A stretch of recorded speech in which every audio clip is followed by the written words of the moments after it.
One of the things men are terrified to do is to show women their flaws. They've listened to the red pill guys that say that men have to be strong. They can't show women just any weakness, otherwise it will get used against them and they won't find it attractive. Well, from my experience and everything I've seen in dating, this is simply not true. I actually got broken up with because I fell into this illusion that I needed to be perfect, that I couldn't ever let her see me as anything other than her dashing Prince Charming that always had every situation under control, because I felt like I needed to be perfect.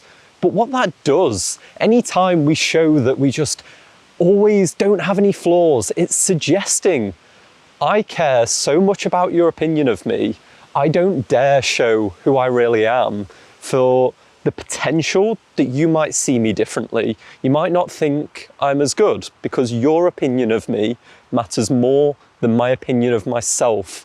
And that's what was happening for me.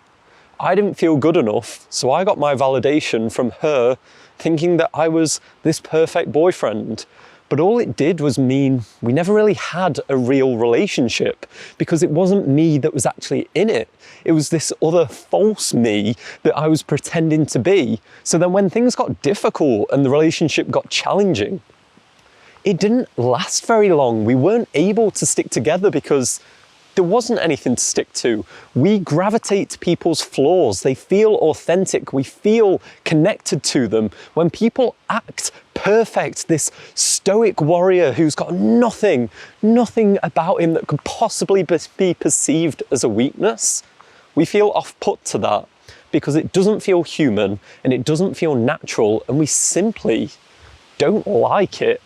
So don't fall into this trap. Like in my current relationship now, I'm quite forthcoming with all of my flaws and weaknesses, even ones that most guys would be terrified to share. So I remember when we were apart for quite a while, we were doing a bit of distance, and we had a general idea of when I got back into the country, we'd maybe meet up. But I didn't like that. I really struggle with, if we're apart, I kind of need a very specific time and date where we're going to meet, and then my head can walk towards that. I'm like, cool, we're going to meet up in 3 weeks on the Tuesday, and it's going to be chill, we're going to do this, we're going to do that. And honestly, my brain tends to need that in order to just survive through like the weeks periods when you don't get to see each other. And like, that's not a strong or attractive thing to say, but it is true for me. It is like what I need in a relationship, and I was able to offer that and be real, be authentic, show that I'm not exactly perfect in every way that she could want me. But you know what? She was more than happy to do that, and she felt connected to it, and it made her feel like she could put what she wanted in the relationship, speak to the things that I maybe did that made her feel insecure. When we start to open up, we encourage the other person to open up. And that was the flaw I had previously as well, because I wasn't opening up to her.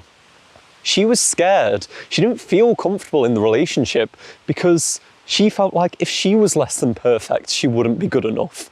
And no one wants to be in that kind of relationship. So if you're concerned and falling into this trap of this belief that if you are to show any flaws to a girl, she's going to use them against you, manipulate you, or use them as reasons not to be with you, I can tell you it's not true. I can tell you that overcoming that fear was a huge part of me growing to be a more authentic person and a far better partner. So if this calls out to you and you maybe fall into that trap of wanting other people to like you, it's likely you're a bit of a nice guy, and that was the case for me. And anyone who is a nice guy, I highly recommend you check out this video, because this is what helped me get out of that hellhole of never feeling good enough, always trying to please others. So it changed my dating life, and I guarantee it can change yours as well.